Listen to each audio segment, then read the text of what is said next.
কসম আল্লাহ, মরার আগে একদিন সময় হলেও সে লাঞ্ছিত হবেই, বেইজ্জতি হবে। এই জন্য বলি আমরা মুনাফিকি হালত করব না। আল্লাহ এই জন্য সূরা জুমারের 18 নম্বর আয়াতে বলেন, আল্লাযীনা ইস্তামিউনাল কওল, তোমরা কোরআনের কথাগুলো শোনো, ফায়াত্তাবিউনা আহসানা, এবং ওখান থেকে উত্তম কথাগুলো নিজের জীবনে ধারণ করো। যদি প্রশ্ন করেন আল্লাহ করলে কি হবে, উলাইকাল্লাযীনা হাদাহুমুল্লাহ, আল্লাহ বলেন তারা হেদায়েত প্রাপ্ত হবে। এবার যদি প্রশ্ন করেন আল্লাহ হেদায়েত প্রাপ্ত হলে কি হবে, আল্লাহ বলেন উলাইকা হুম উলুল আলবাব, তারা হবে বুদ্ধিমান। তারা কি? তারাই হবে বুদ্ধিমান। ও মুসলমান বলেন, নামাজ পড়া দরকার আছে না নাই? শুধু জানাজা কি বলে, শুধু ঈদের নামাজ নো, ঈদের নামাজ শুধু না, জানাজার নামাজ না। জানাজার নামাজ হলো ফরজে কিফায়াত। 300 মাইল গাড়ি স্পিড দিয়া 300 মাইল গাড়ি জার্নিং করে যায় আত্মীয় স্বজনের জানাজা নামাজ পড়ি, কিন্তু ওই দিনের 5 ওয়াক্ত নামাজের 1 ওয়াক্ত নামাজ আমরা অনেক সময় আদায় করি না। এটা ফরজ আর ওটা ফরজে কিফায়া। আপনি কিফায়া করার জন্য যাচ্ছেন 300 মাইল, আর এই 300 মাইলের মধ্যে 3 ওয়াক্ত নামাজ আপনার জীবন থেকে ছুটে গেছে, আপনি একবারও ভাবলেন না আর ওখানে যে আল্লাহু আকবার, এত সহজ। আপনার ওই জানাজা দ্বারা ওই মর্দা ব্যক্তির আরো কষ্ট হতে পারে, কারণ আপনি 3 ওয়াক্ত নামাজ ওভারটেক করে চলে গেছেন, যা ফরজে কিফায়া করছেন। আপনি একদিনও জানাজা নামাজ না পড়লেও আপনার গুনাহ হবে না, আপনার গুনাহ হবে না। আপনার পাড়ার কয়েকজন মানুষ পড়লেই আপনার সওয়াব হয়ে যাবে, আপনার হক আদায় হয়ে যাবে। কিন্তু ফজরের নামাজ আমারটা যদি আমার বউ পড়ে, বউকে যদি বলেন বউ আমি তো এখন ঠান্ডা উঠতে পারতেছি না, আমি একটু ল্যাপের তলে থাকি, আমার নামাজটা তুমি চালায়া দাও, বলেন তো কিয়ামত পর্যন্ত বউ যদি আপনার নিয়তে ফজরের নামাজ পড়ে, কয় রাকাত নামাজ কবুল হবে? কয় রাকাত? 1 রাকাত। তাহলে বুঝতে হবে এই নামাজ আমারটা আমাকেই পড়তে হবে। এই জন্য রব্বুল আলামিন সহজ করে দিলেন নামাজ কেমনে পড়ো দেখো, আল্লাযীনা ইয়াযকুরুনাল্লাহা কিয়ামান ওয়া কুউদান ওয়া আলা জুনুবিহিম ওয়া ইয়াতাফাক্কারুনা ফি খালকিস সামাওয়াতি ওয়াল আরদ। দাঁড়ায়া পড়ো। হুজুর আমি দাঁড়াইতে পারি না, আল্লাহ আমি মাজুর, দাঁড়াইতে পারি না। আল্লাহ কয় বসে পড়ো। আপনি বললেন আল্লাহ আমি হাঁটু গোছাইতে পারি না, কোমর বাঁকা করতে পারি না, আমি বসবো কেমনে? আল্লাহ কয় শুয়ে পড়ো। আল্লাহ আমি শুইছি ঠিক, হাত লড়াইতে পারি না, পা লড়াইতে পারি না, আল্লাহ কয় চোখের পাতা লড়াইয়া পড়ো। ইসলাম সহজ কিনা? সহজ কিনা? কিন্তু আমাদের অবস্থাটা হলো কি, সারা পৃথিবী আমরা দৌড়ে বেড়াই। ডায়াবেটিসের রোগী সকালবেলা ব্যায়াম করা শুরু করে দিয়ে 3 কিলোমিটার হাঁটি, সব ঠিক আছে, মসজিদে গেলে চেয়ার একখান লাগে। উনি সব শেষ করে দিয়ে আসলো সারাদিন, মসজিদে আসলে একখান চেয়ারের দরকার। অথচ দাঁড়ায়া নামাজ পড়া ফরজ। কি দাঁড়ায় নামাজ পড়া কি ফরজ? আপনি শুরু থেকেই বসে পড়লেন, ফরজটা কই আদায় করলেন? শুধু সারা বিচার ওয়ান্নায়ার বেবিচার, নারী ধর্ষণ, মানুষ খুন গুমে কাঁদেছে বাংলার জমিন।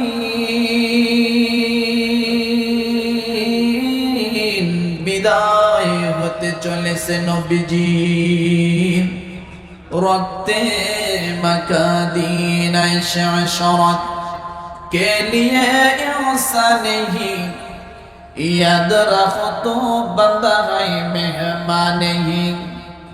दौरे फानी के सजावद पुरना जान, नेकियों से अपना असली घर सजा। के बहालो दिवस राते दक्षिणे हिमेल बायु, কোথা থেকে পেলি রে তুই তোর জীবনের আয়ু? মাঠের উপরে কে বেচালো সবুজ শ্যামল ছবি, সকাল বেলা কে উঠাই রে আবি রঙ্গরবি। কালিমা লা ইলাহা ইলাহা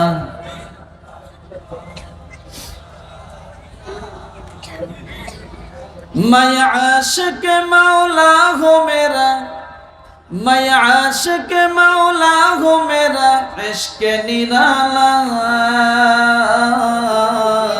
जुमला जहाँ जिनके तजल्ली से उजाला ला इलाहा इल्लल्लाह ला इलाहा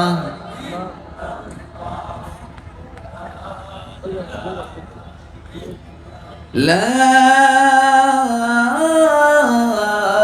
إله إلا الله محمد رسول الله صلى الله عليه وسلم আসি আলহামদুলিল্লাহ আল্লাহ পাক ভালো রাখছেন আল্লাহ সুবহানাহু ওয়া তাআলা দারুস সুন্নাহ ক্যাডেট মাদ্রাসা গাজীপুর আজকের এই দারুস সুন্নাহ ক্যাডেট মাদ্রাসার উদ্যোগে এই জান্নাতের মজলিসে যে আল্লাহ সুবহানাহু ওয়া তাআলা আমাদেরকে আসার এবং বসার জন্য সুযোগ করে দিলেন শুকরিয়া আদায় করি আলহামদুলিল্লাহ এখানে আসতে পেরে খুশি না বেজার জোরে বলেন এটা এমন একটি জায়গা এমন একটি জান্নাতি বাগান এমন একটি মজলিস যেখানে আসার নিয়ত করলেই রব্বুল আলামিন সঙ্গে সঙ্গে জীবনের সগীরা গুনাহগুলো মাফ করে দেয় তাহলে বোঝা গেল এখানে আসার নিয়তেই গুনাহ মাফ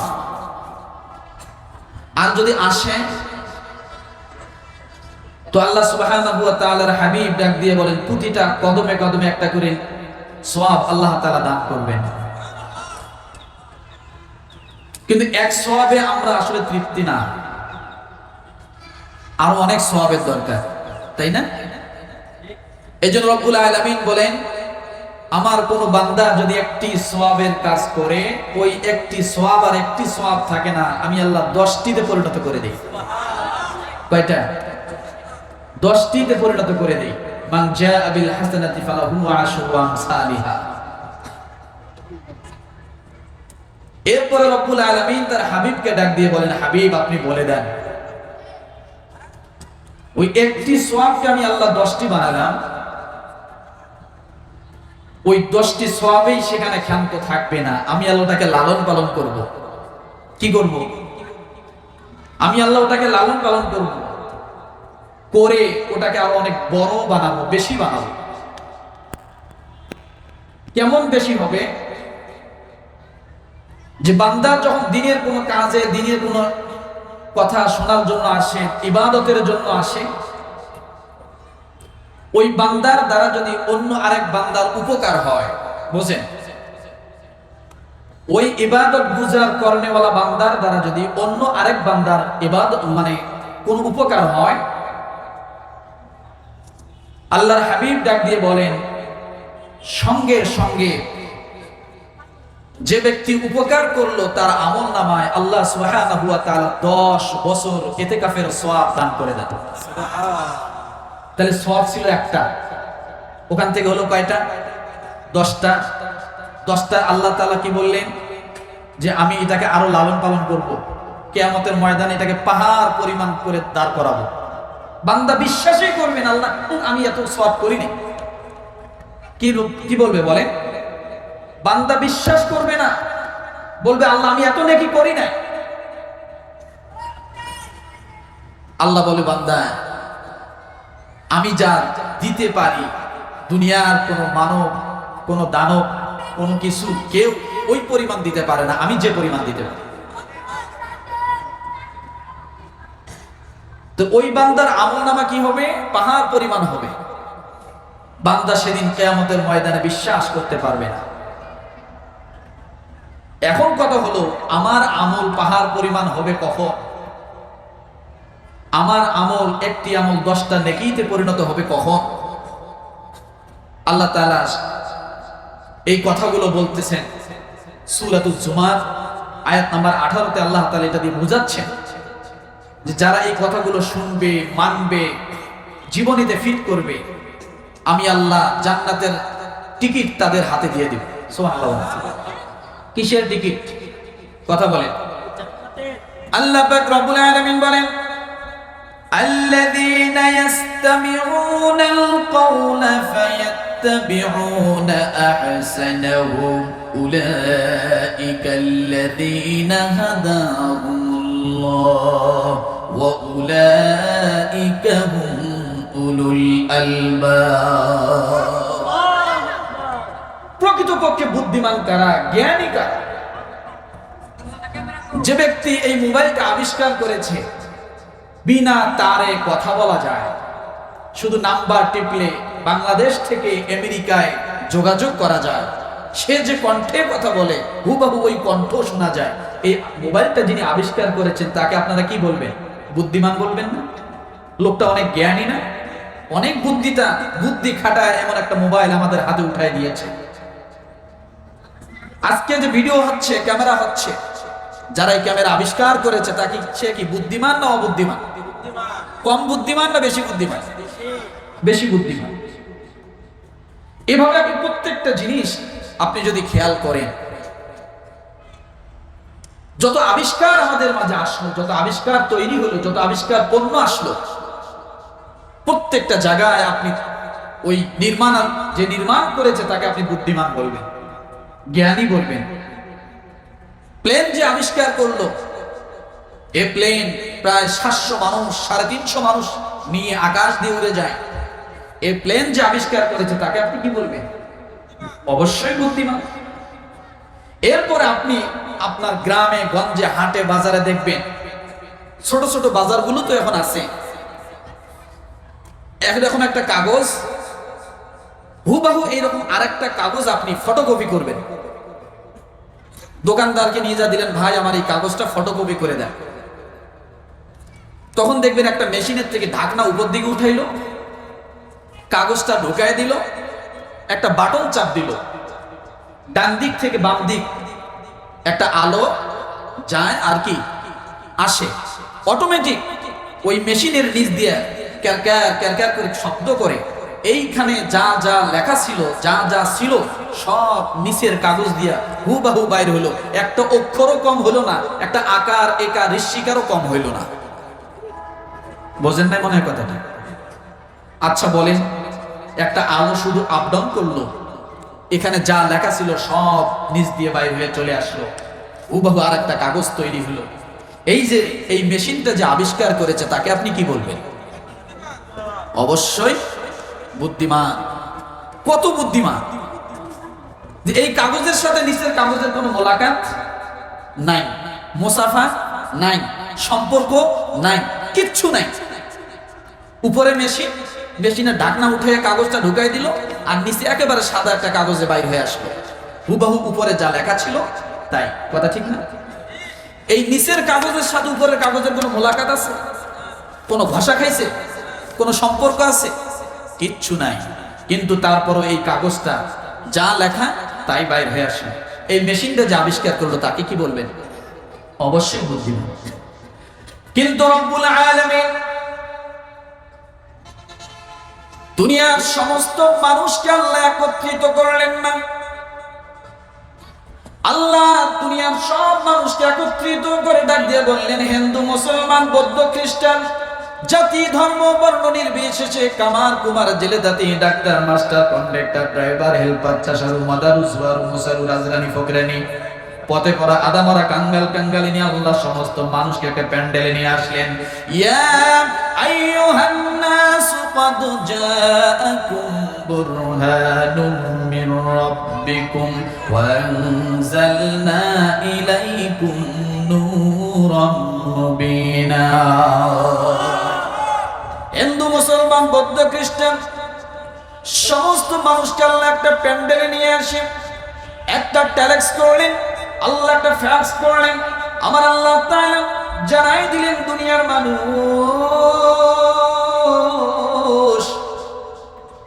মানুষ নামে যারা দুনিয়ার জমিনে জন্মগ্রহণ করলো, তোমরা সেই মানুষের মধ্যে থেকে যে মানুষগুলোকে তোমরা বুদ্ধিমান, জ্ঞানী বলো, আমি আল্লাহ তাআলা সকল মানুষকে আমি আল্লাহ বুদ্ধিমান জ্ঞানী বলি না। 850 কোটি মানুষের মধ্যে আমার আল্লাহ তাআলা প্রায় 600 কোটি মানুষকে আল্লাহ আলাদা করে দিয়ে মাত্র 250 কোটি মানুষকে আমার আল্লাহ তাআলা একটা প্যান্ডেল আলাদা নিয়ে আসলেন।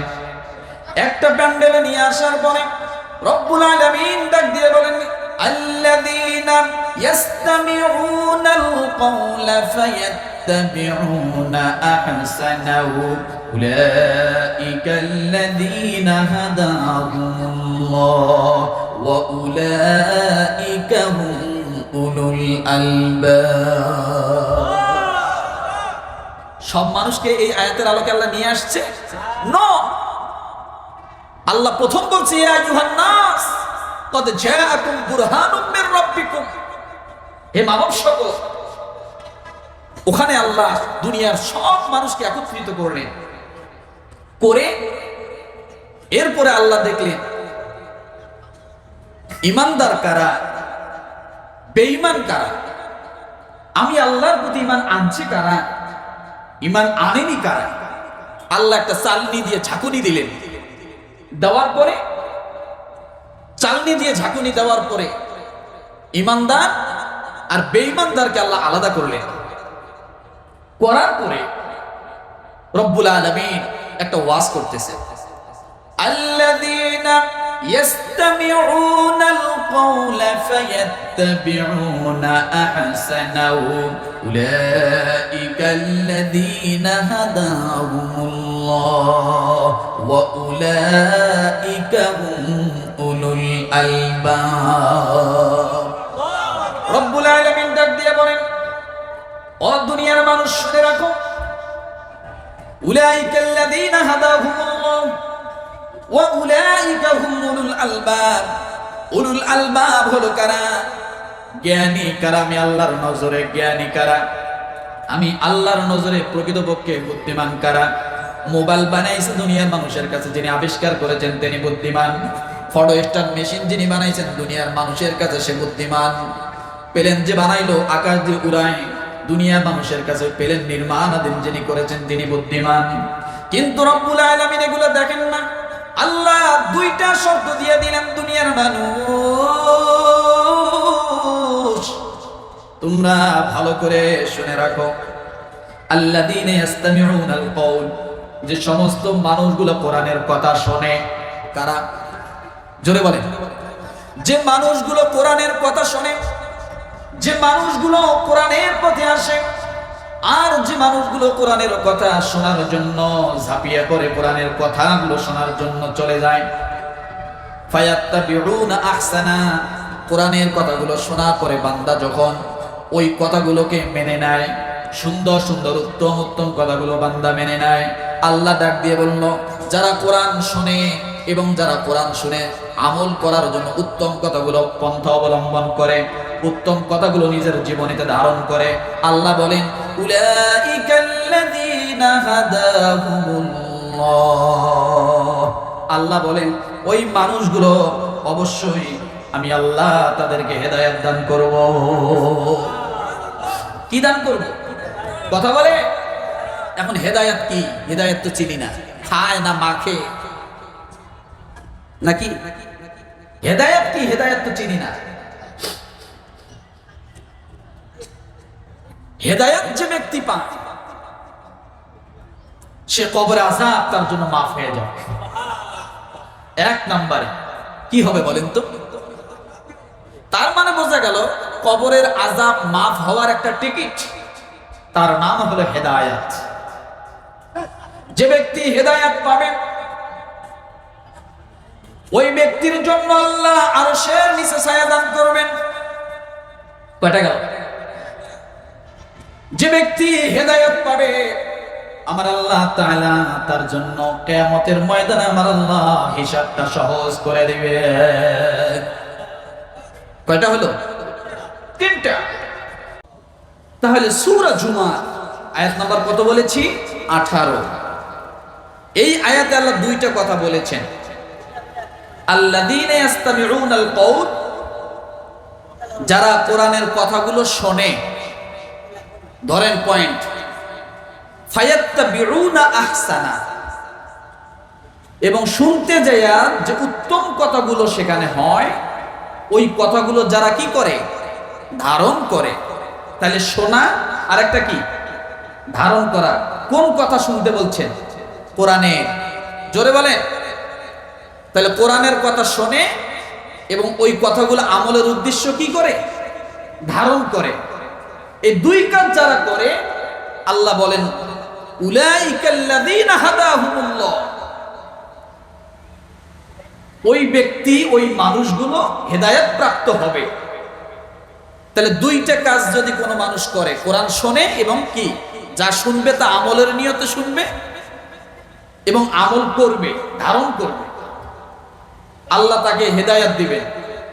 আর যে ব্যক্তি হেদায়েত পেল, এক নম্বরে বলেছি আখিরাতের দিকে সে কবরে আযাব কি হবে, মাফ হবে, বলছি না? দ্বিতীয় নম্বরে কি বলেছি, আরশের নিচে আল্লাহ তাকে কি করবেন, ছায়া দিবেন। তৃতীয় নম্বরে কি হবে, হিসাব আল্লাহ তাআলা তার জন্য কি করবেন, সহজ করে দিবেন। ও মুসলমান, চতুর্থ নাম্বার হলো যে ব্যক্তি হেদায়েত পেল, হেদায়েত পাওয়ার সঙ্গে সঙ্গে রব্বুল আলামিন ডাক দিয়ে বলে, বান্দা, কিয়ামতের ময়দান যখন মিজানের পাল্লা আমি আল্লাহ দাঁড় করাবো, মানুষগুলো বড্ড পেরেশান হয়ে যাবে। ওই পেরেশানির সময় যখন মানুষের আমল নামা ওজন দেওয়া হবে, অনেক ভালো ভালো মানুষগুলোর আমল নামার ওজনটা কমতি হয়ে যাবে, জাহান্নামী হয়ে যাবে। আল্লাহ বলে, বান্দারে, তুমি যদি কোরআন শুনতে যাও, আর কোরআন শুনতে যায় যদি কোরআনের কথাগুলো নিজের জীবনীতে ফিট করো, আমি আল্লাহ হেদায়াত দিব। হেদায়াতের অর্থ যে ব্যক্তি পাবে, আমি আল্লাহ তাআলা মিজানের পাল্লা থেকে তার ডাইন হাতে আমি আল্লাহ আমল নামা দিয়ে দিব। তার ডাইন হাতে কি দিব, আমল নামা। আমি আখিরাতের দিকটা বলছি, এখনো দুনিয়ার দিকটা বলি নাই, বলছি। তাইলে হেদায়েত যে পেল, কবরে আযাব মাফ। হেদায়েত যে পেল, আরশের নিচে কি হবে, ছায়া পাবে। হেদায়েত যে পেল, হিসাব তার জন্য কি হবে, সহজ হবে। হেদায়েত যে পেল, চতুর্থ নম্বরে ডাইন হাতে তার কি হবে, আমল নামা হবে।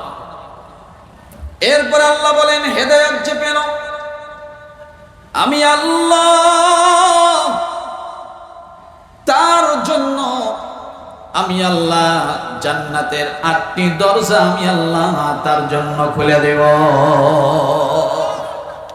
ইন্নাল্লাযীনা আমানু ওয়া আমিলুস সালিহাতি কানাত লাহুম জান্নাতুল ফিরদাউসি নুজুলা।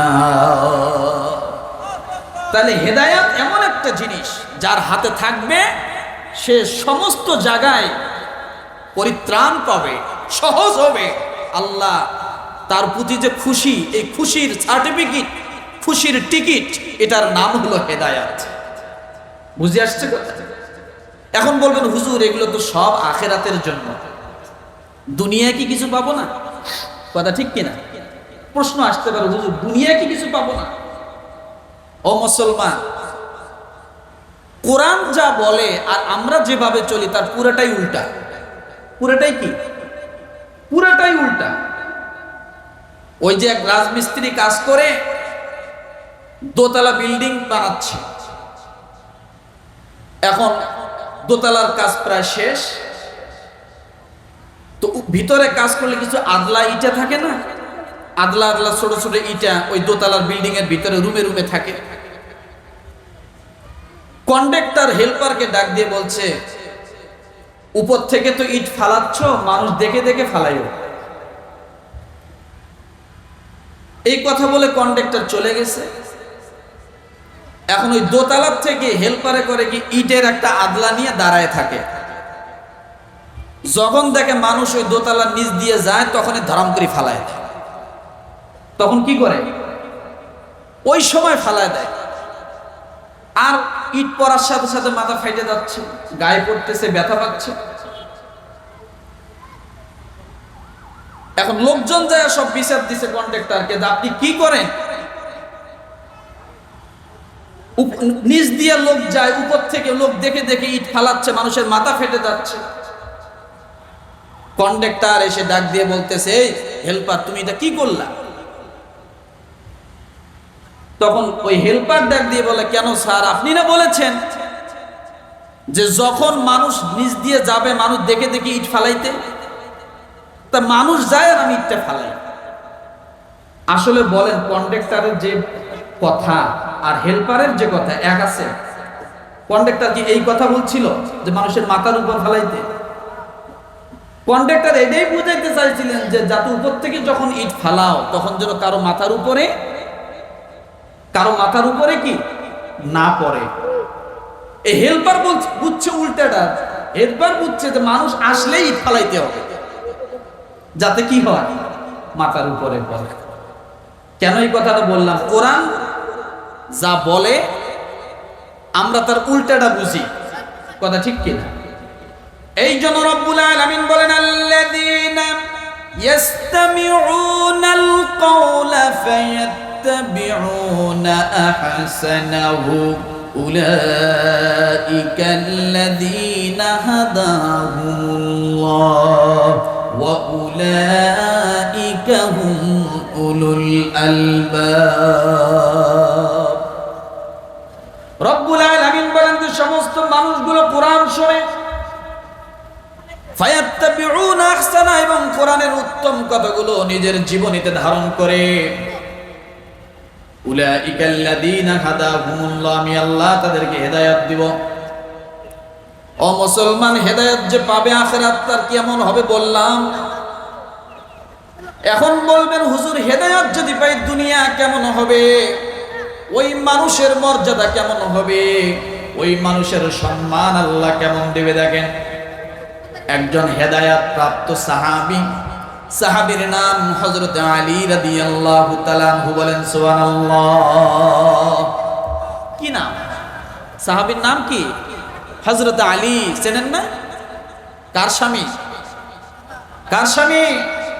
ফাতেমা রাদিয়াল্লাহু তাআলা আনহা। জামাইটা কার? রাসূলুল্লাহ সাল্লাল্লাহু আলাইহি সাল্লামের জামাতা এবং চাচাতো ভাই। হযরত আলী রাদিয়াল্লাহু তাআলা আনহু কেমন সাহাবী ছিলেন? আল্লাহ তাকে কেমন হেদায়েত প্রাপ্ত করেছেন, কত দামি হয়েছে। রব্বানা আতিনা ফিদ দুনিয়া হাসানা ওয়া ফিল আখিরাতি হাসানা ওয়া কিনা আযাবান নার। আয় আল্লাহ, আমাদেরকে দুনিয়ার হাসানা দেন, আখিরাতের হাসানা দেন। দোয়া করি কিনা? আখিরাতের হাসানা শুনলাম, কবরে আযাব মাফ, আরশের নিচে স্থান পাবে, কিয়ামতের ময়দানে হিসাব আল্লাহ সহজ করে দিবেন। এরপরে মিজানের পাল্লা থেকে আল্লাহ ডান হাতে আমলনামা দিবেন। আল্লাহ বিনা হিসাবে জান্নাতের ফয়সালা করে দিবেন, অথবা জান্নাতের দরজা খুলে দিবেন। কিন্তু ওই ব্যক্তি যদি দুনিয়ায় জীবিত থাকে কেমন হবে? হযরত আলী রাদিয়াল্লাহু তাআলা আনহু আল্লাহর নবীর পিছনে জামাতের সাথে নামাজ আদায় করবেন। আল্লাহ তাকে কত দামি বানাইছেন বোঝেন এবার ভালো করে। আল্লাহর নবী হলেন ইমাম, আর মুসল্লি হবেন হযরত আলী রাদিয়াল্লাহু তাআলা আনহু। বাড়ি থেকে পথ রওনা করেছেন, মনের মধ্যে আশা, আমি আল্লাহ রসুলের সামনে, আল্লাহ রসুলের পিছনে তার ইমামতিতে প্রথম তাকবীরুল্লাহর সাথে নামাজ আদায় করব। কি উলা বলেন? প্রথম তাকবীরুল্লাহর সাথে নামাজ আদায় করব। প্রথম রাকাত থেকে আমি রসুলের পিছনে মুসল্লি হয়ে দাঁড়াবো। আল্লাহ নবীর সাহাবী হযরত আলী রাদিয়াল্লাহু তাআলা আনহু মনের মধ্যে নিয়াত, আমি জামাতের সাথে রাসূলের মুসল্লি হয়ে নামাজে দাঁড়া যাব। কিন্তু এদিকে নামাজে দাঁড়ানোর সময় হয়ে গেছে। হযরত আলী রাদিয়াল্লাহু তাআলা আনহু বাড়ি থেকে পথ রওনা করেছেন, মসজিদের দিকে আসবেন নামাজের জন্য। আল্লাহর নবী নামাজে দাঁড়িয়ে গেছেন। আলহামদুলিল্লাহি রাব্বিল আলামিন, আর রহমানির রহিম মালিক ইয়াউমিদ্দিন বলে বলে সূরা ফাতিহা শেষ করে দিলেন। আরেকটি অন্য একটা সূরা রাসূল পড়া শুরু করে দিলেন। এদিকে হযরত আলী রাদিয়াল্লাহু তাআলা আনহু বাড়ি থেকে রওনা করেছেন রাসূলের সাথে একসঙ্গে নামাজ পড়বেন। কিন্তু আলী রাদিয়াল্লাহু তাআলা আনহুর নিয়ত হলো প্রথম রাকাতটাই আমি যা ধরব। এদিকে রাসূলের সূরা ফাতিহা শেষ হয়ে গেল, অন্য একটি সূরা রাসূল মিলালেন ইমাম হয়ে, সে সূরাটাও শেষ হয়ে গেল। হযরত আলী রাদিয়াল্লাহু তাআলা আনহু যখন মসজিদের দিকে আসবেন, এমন এক চিপে একটা গলি দিয়ে আসতে হয়, অনেক চিপে একটা গলি। একজন মানুষ ওই গলি দিয়ে আসা যায়, দুইজন লোক আসা যায় না। এত চিপা গলি, দুই দিকে বাড়ি, একবারে চিপা একটা গলি দিয়ে রাসূলের পিছনে এসে নামাজ আদায় করবে। এদিকে মনটা ছটফট করছে, আজকে নেই বাড়ি থেকে একটু দেরিতে বাহির হয়েছে। যখন এই হযরত আলী ওই বাড়ির চিপা গলির মধ্যে ঢুকেছেন, একজন মানুষ কোন রকম কষ্ট করে মসজিদের দিকে আসা যায়। হঠাৎ করে হযরত আলী রাদিয়াল্লাহু তাআলা আনহুর সামনে তাকাইয়া দেখে একজন বয়োজ্যেষ্ঠ একবারে ঝুনঝুনা মুরব্বী মানুষ। কে বলেন তো? কে? গলিটা কতটুক? একজন মানুষ কোন রকম যাওয়া যায়। এদিকে রাসূল জামাতে দাঁড়িয়ে গেছেন, সূরা ফাতিহা শেষ, অন্য একটা সূরা শেষ, রাসূল এখন রুকুতে যাবেন। এদিকে হযরত আলীর মনটা ছটফট করতেছে, আমি জামাত ধরবই, এক রাকাতও যেন আমার কি না হয়, মিস না হয়। হযরত আলী রাদিয়াল্লাহু তাআলা আনহু যখন এই গলির মাথায় ঢুকেছেন, দেখেন বয়োজ্যেষ্ঠ একজন মুরব্বী মানুষ লাঠি ভর করে করে কোন রকম আস্তে আস্তে করে হেঁটে আসে। আলী রাদিয়াল্লাহু তাআলা আনহু মুরব্বিকে দেখার সঙ্গে সঙ্গে মনের মধ্যে চিৎকার দিয়ে উঠছে, আজকে আর জামাত পাবো না। কারণ এই মুরব্বির এই গলি শেষ হতে প্রায় 1 ঘন্টার উপরে সময় চলে যাবে, এত আস্তে হাঁটে। আছে না আমার মুরব্বি? আছে না নাই? আমরা মুরব্বিদেরকে মূল্যায়ন করি না। নামাজের তো কোনো খবরই নাই জামাত পড়ে, কথা ঠিক কিনা? এমন লোক আছে বছরে 365 দিনের ভিতরে শুধুমাত্র জানাজার নামাজেও শরীক হয়, 2টা ঈদের নামাজে শরীক পাওয়া যায়, এছাড়া মুসল্লির দেখা 365 দিনে আর পাওয়া যায় না। আছে না নাই? আছে না নাই? কষ্ট হচ্ছে? নামাজের কোনো খবর আছে? আলী রাদিয়াল্লাহু তাআলা আনহুর মতো একজন সাহাবী, তিনি জামাত ধরবেন, মনের মধ্যে বড় আফসোস। রাসূল হলেন ইমাম, ওই ইমামের মুসল্লি হওয়াটা কি এটা কি সকলের ভাগ্য হয়? কথা বলে। আজকে যদি মক্কার একজন ইমাম বাইতুল মুকাররমে নামাজ পড়াবে, এই ঘোষণা যদি হয়, অন্য দিনের তুলনায় মুসল্লি কম হয় না বেশি হয়? কথা বলে। কম হয় না বেশি হয়? কেন বেশি? যাচ্ছে মক্কার ইমাম নামাজ পড়াবে, বাংলাদেশের যত বড় আলেম হোক না কেন, ওই দিন যদি আব্দুল মালিক সাহেব হুজুর উনি যদি নামাজ পড়ান, আর মক্কা শরীফের ইমাম যদি নামাজ পড়ায়, একটু তুলনামূলক বেশি হবে না? কেন হবে? মক্কার ইমাম, মদিনার মসজিদের ইমাম যদি আসে, আশপাশের মানুষ যদি জানে আজকে মদিনার ইমাম এখানে ইমামতি করবে, অন্য দিনের তুলনায় লোক একটু মুসল্লি বেশি হবে কিনা?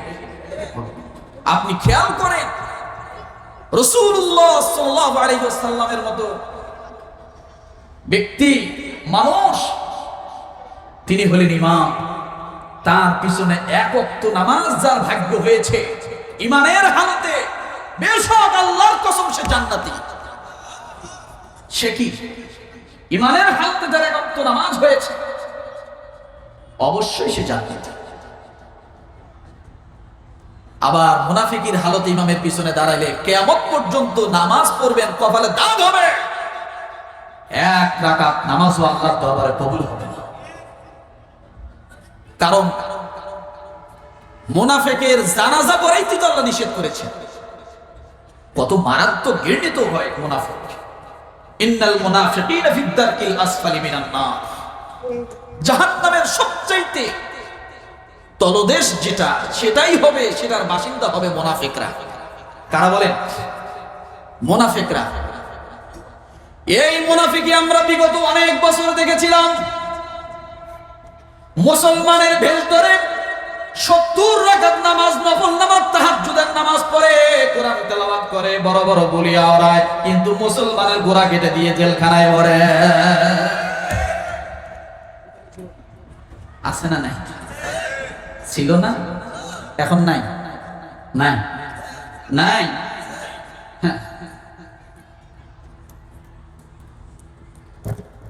আসলে আমি আবু জাহেলের বাড়ি দেখি নাই। হাদি সাহেবরা আসে আর খালি গল্প করে, হুজুর আবু জাহেলের বাড়িতে এত পেশাব করছি, গেলেই পেশাব করি, না বেড়ালেও পুঁতে হলেও পেশাব করে থুই আহি আবু জাহেলের বাড়িতে। আমি এখনো যাই নাই, তবে শুনি হাদি সাহেবরা এরকম গল্প করে। করে কি করে না? এখন আমাদের বাংলাদেশে ঢাকা শহরে বিশাল এক পেশাবখানা তৈরি হয়েছে। কি তৈরি হয় না? এখন সাংবাদিকেরা বলে যে খালি পেশাব আর পায়খানার জায়গা ওখানে। ও মুসলমান, ইসলামের সাথে যারা দুশ্মনী করে, আল্লাহর কসম তার অপমান, লাঞ্ছিত, অপমানিত, বেইজ্জতি আছে আছে আছে। আলেমদের সাথে যারা বেয়াদবি করে, কসম আল্লাহ, মরার আগে একদিন সময় হলেও সে লাঞ্ছিত হবেই, বেইজ্জতি হবে। এই জন্য বলি আমরা মুনাফিকি হালত করব না। আল্লাহ এই জন্য সূরা জুমারের 18 নম্বর আয়াতে বলেন, আল্লাযীনা ইস্তামিউনাল কওল, তোমরা কোরআনের কথাগুলো শোনো, ফায়াত্তাবিউনা আহসানা, এবং ওখান থেকে উত্তম কথাগুলো নিজের জীবনে ধারণ করো। যদি প্রশ্ন করেন আল্লাহ করলে কি হবে, উলাইকাল্লাযীনা হাদাহুমুল্লাহ, আল্লাহ বলেন তারা হেদায়েত প্রাপ্ত হবে। এবার যদি প্রশ্ন করেন আল্লাহ হেদায়েত প্রাপ্ত হলে কি হবে, আল্লাহ বলেন উলাইকা হুম উলুল আলবাব, তারা হবে বুদ্ধিমান। তারা কি? তারাই হবে বুদ্ধিমান। ও মুসলমান বলেন, নামাজ পড়া দরকার আছে না নাই? শুধু জানাজা কি বলে, শুধু ঈদের নামাজ নো, ঈদের নামাজ শুধু না, জানাজার নামাজ না। জানাজার নামাজ হলো ফরজে কিফায়াত। 300 মাইল গাড়ি স্পিড দিয়া, 300 মাইল গাড়ি জার্নিং করে যায়, আত্মীয় স্বজনের জানাজা নামাজ পড়ি, কিন্তু ওই দিনের 5 ওয়াক্ত নামাজের 1 ওয়াক্ত নামাজ আমরা অনেক সময় আদায় করি না। এটা ফরজ আর ওটা ফরজে কিফায়া। আপনি কিফায়া করার জন্য যাচ্ছেন 300 মাইল, আর এই 300 মাইলের মধ্যে 3 ওয়াক্ত নামাজ আপনার জীবন থেকে ছুটে গেছে, আপনি একবারও ভাবলেন না আর ওখানে যে আল্লাহু আকবার, এত সহজ। আপনার ওই জানাজা দ্বারা ওই মর্দা ব্যক্তির আরো কষ্ট হতে পারে, কারণ আপনি 3 ওয়াক্ত নামাজ ওভারটেক করে চলে গেছেন, যা ফরজে কিফায়া করছেন। আপনি একদিনও জানাজা নামাজ না পড়লেও আপনার গুনাহ হবে না, আপনার গুনাহ হবে না। আপনার পাড়ার কয়েকজন মানুষ পড়লেই আপনার সওয়াব হয়ে যাবে, আপনার হক আদায় হয়ে যাবে। কিন্তু ফজরের নামাজ আমারটা যদি আমার বউ পড়ে, বউকে যদি বলেন বউ আমি তো এখন ঠান্ডা উঠতে পারতেছি না, আমি একটু ল্যাপের তলে থাকি, আমার নামাজটা তুমি চালায়া দাও, বলেন তো কিয়ামত পর্যন্ত বউ যদি আপনার নিয়তে ফজরের নামাজ পড়ে, কয় রাকাত নামাজ কবুল হবে? কয় রাকাত? 1 রাকাত। তাহলে বুঝতে হবে এই নামাজ আমারটা আমাকেই পড়তে হবে। এই জন্য রব্বুল আলামিন সহজ করে দিলেন নামাজ কেমনে পড়ো দেখো, আল্লাযীনা ইয়াযকুরুনাল্লাহা কিয়ামান ওয়া কুউদান ওয়া আলা জুনুবিহিম ওয়া ইয়াতাফাক্কারুনা ফি খালকিস সামাওয়াতি ওয়াল আরদ। দাঁড়ায়া পড়ো। হুজুর আমি দাঁড়াইতে পারি না, আল্লাহ আমি মাজুর, দাঁড়াইতে পারি না, আল্লাহ কয় বসে পড়ো। আপনি বললেন আল্লাহ আমি হাঁটু গোছাইতে পারি না, কোমর বাঁকা করতে পারি না, আমি বসবো কেমনে? আল্লাহ কয় শুয়ে পড়ো। আল্লাহ আমি শুইছি ঠিক, হাত লড়াইতে পারি না, পা লড়াইতে পারি না, আল্লাহ কয় চোখের পাতা লড়াইয়া পড়ো। ইসলাম সহজ কিনা? সহজ কিনা? কিন্তু আমাদের অবস্থাটা হলো কি, সারা পৃথিবী আমরা দৌড়ে বেড়াই, ডায়াবেটিসের রোগী, সকালবেলা ব্যায়াম করা শুরু করে দিয়ে 3 কিলোমিটার হাঁটি, সব ঠিক আছে, মসজিদে গেলে চেয়ার একখান লাগে। উনি সব শেষ করে দিয়ে আসলো সারাদিন, মসজিদে আসলে একখান চেয়ারের দরকার। অথচ দাঁড়ায়া নামাজ পড়া ফরজ। কি দাঁড়ায় নামাজ পড়া কি ফরজ? আপনি শুরু থেকেই বসে পড়লেন, ফরজটা কই আদায় করলেন? রাগ করতেছেন? কষ্ট হচ্ছে? এই জন্য রব্বুল আলামিন বলেন, আল্লাযীনা ইয়াসতামিউনাল কাওলা ফায়াত্তাবিউনা আহসানাহু উলাইকাল্লাযীনা হাদাহুমুল্লাহ ওয়া উলাইকা হুম উলুল আলবাব। আল্লাহ বলেন হেদায়েত প্রাপ্ত কারা? দুনিয়ার জমিনে কেমন হেদায়েত প্রাপ্ত দুনিয়ার মানুষ? একটু হযরত আলী রাদিয়াল্লাহু তাআলা আনহুর দিকে তাকাও। তার মনের মধ্যে বড্ড ইচ্ছা, আমি আল্লাহর রাসূলের পিছনে মুসল্লি হয়ে নামাজ আদায় করব। বাড়ি থেকে ওযুখানা করে পা পা করে জামাত ধরার জন্য 180 থেকে কিলোমিটারের স্পিডে দৌড়ানো শুরু করে দিল। আমি আল্লাহ রাসূলের পিছনে যায় নামাজ পড়ব, প্রথম রাকাতটাই ধরব। কিন্তু যখনই ওই 2 বাড়ির চিপার গলিতে ঢুকলেন, ঢোকার পরে সামনে দেখে একজন বয়োজ্যেষ্ঠ মুরব্বী কোন রকম লাঠি একটা ভর করে করে কাঁপে কেঁপে সামনে আগায়। একজন মানুষে যাওয়া যায়, 2 জন মানুষ ওভারটেক করার মতো স্পেস নাই, জায়গা নাই। হযরত আলী রাদিয়াল্লাহু তাআলা আনহু মুরব্বিকে দেখে আশ্চর্য হয়ে গেল, ধা করে একটা মেসেজ দিয়ে দিল, আল্লাহ আমার বড্ড ইচ্ছা রাসূলের পিছনে নামাজ আদায় করব, কিন্তু আল্লাহ এই মুরব্বি যেভাবে হাঁটা শুরু করে দিয়েছে, গলির মাথা শেষ হওয়া পর্যন্ত মুরব্বি যদি এইভাবে হাঁটে, আমি 1 রাকাত নামাজ রাসূলের পিছনে পাবো না।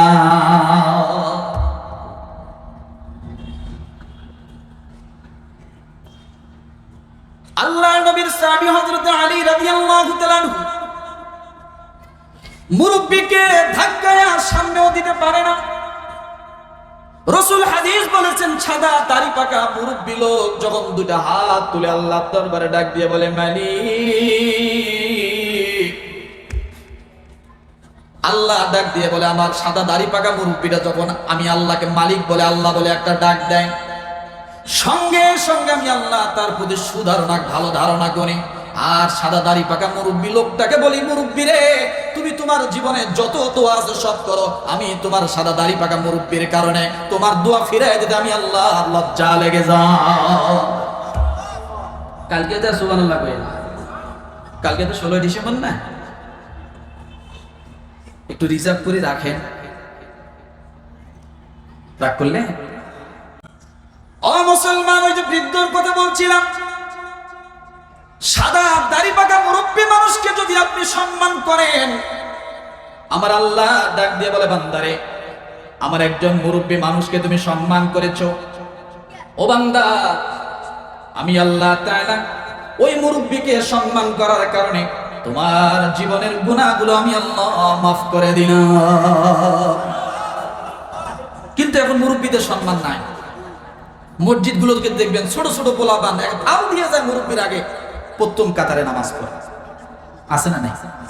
আমরা পিতা, আমাদের উচিত আমাদের সন্তানদেরকে এই আদবগুলো শিক্ষা দেওয়া, যে বাবা, মুরব্বির সঙ্গে বেয়াদবি করো না। আপনি একজন মুরব্বিকে দিয়ে বুঝাবেন, আপনি পিতা, ওই সন্তানের কাছে সম্মান পাবেন। ওই মুরব্বিকে দিয়ে বোঝানো মানে কি? আপনি পিতা, সন্তানের কাছে সম্মান পাবেন। কিন্তু এই শিক্ষা আমাদের মাঝে নাই, আছে না? মুরব্বি লোক ছোট ছোট পোলাপান এখন অনেক অপমান করে। আমরা অনেক দেখেছি ঢাকার রাজপথে এইরকম মুরব্বিদেরকে দাড়ি ধরে ধরে তাদের গালে থাপড় মারা হয়েছিল। অনেক ফুটেজ আমরা দেখেছি। খবরদার, এ দাড়ি আমার না, এ দাড়ি আমার বাপের না, এ দাড়ি আমি এই জন্য রেখেছি, মুহাম্মদ রাসূলুল্লাহ সাল্লাল্লাহু আলাইহি ওয়াসাল্লাম তিনি দাড়ি রেখেছেন, আমি দাড়ি রেখেছি, এ দাড়ি মুহাম্মাদের। এই পাঞ্জাবি আমি এমনি গায়ে দিইনি, প্যান্ট শার্ট আমিও কিনতে পারি, আমিও গায়ে দিতে পারি, কিন্তু এই পাঞ্জাবি গায়ে দিয়েছিলেন মুহাম্মদুর রাসূলুল্লাহ সাল্লাল্লাহু আলাইহি সাল্লাম, তাই আমিও গায়ে দিয়েছি। এই টুপি আমি এমনি মাথায় দেইনি, এই টুপি আমার নবীর টুপি। কথা ঠিক কিনা? এই টুপি কার টুপি? আমি এই জন্য মাথায় দিই, আমার রাসূল টুপি মাথায় দিয়েছিলেন তাই আমি দিই। কিন্তু আমরা দেখেছিলাম শাহবাগের সেই সময়ের আন্দোলনে আমরা স্পষ্ট দেখেছিলাম মাথায় টুপি, এরপরে গায়ে পাঞ্জাবি দিয়ে, নিচে পায়জামা পরাই দিয়ে, এরপরে একটা গ্যাস লাইট দিয়ে, নিচের মধ্যে আগুন ধরায় দিয়ে আমরা রাসূলের সুন্নাত অপমান করা হয়েছিল, হয়নি? নদীরে কুল গড়ে অকুল ভাঙে, এই তো নদীর খেলা। সকাল বেলার বাদশারে তুই ফকির সন্ধ্যাবেলা। গলা দিয়ে বেড়ায় না, এক করলে না ঠিক করলে? কষ্ট পাচ্ছে, বেজার হচ্ছে? কথা তো বলতেই চাইছিলাম না, আজকে জোর করে দিয়েছি, ওই জন্য কথা বলে। এই জন্য মুরব্বীদেরকে সঙ্গে বেয়াদবি করা যাবে না। তারা অ্যাটম বোমার মতো, তারা আমাদের মতো সন্তানদের জন্য, যুবকদের জন্য হলো আল্লাহর দেওয়া রহমত। প্রতিটা মুরব্বী আমাদের জন্য রহমত। আল্লাহ এই জন্য দোয়া শিখায় দিয়েছেন, ও সন্তানেরা পিতার জন্য দোয়া করো, রব্বির রাহমহুমা কামা রাব্বায়ানি সগীরা। পিতার জন্য দোয়া করতে বললেন আল্লাহ। তারা আমাদের জন্য রহমত। মুরব্বীরা যতদিন পর্যন্ত দুনিয়ার জমিনে বেঁচে থাকবে, তাদের প্রতিটা সেজদা, প্রতিটা কথা আমাদের কাছে অনেক দামি। তার অনেক মর্যাদাবান আমাদের কাছে। খবরদার, বড়দের সাথে কখনো আমরা বেয়াদবি করবো না, উস্তাদদের সাথে বেয়াদবি করবো না, আলেম ওলামাদের সাথে বেয়াদবি করবো না।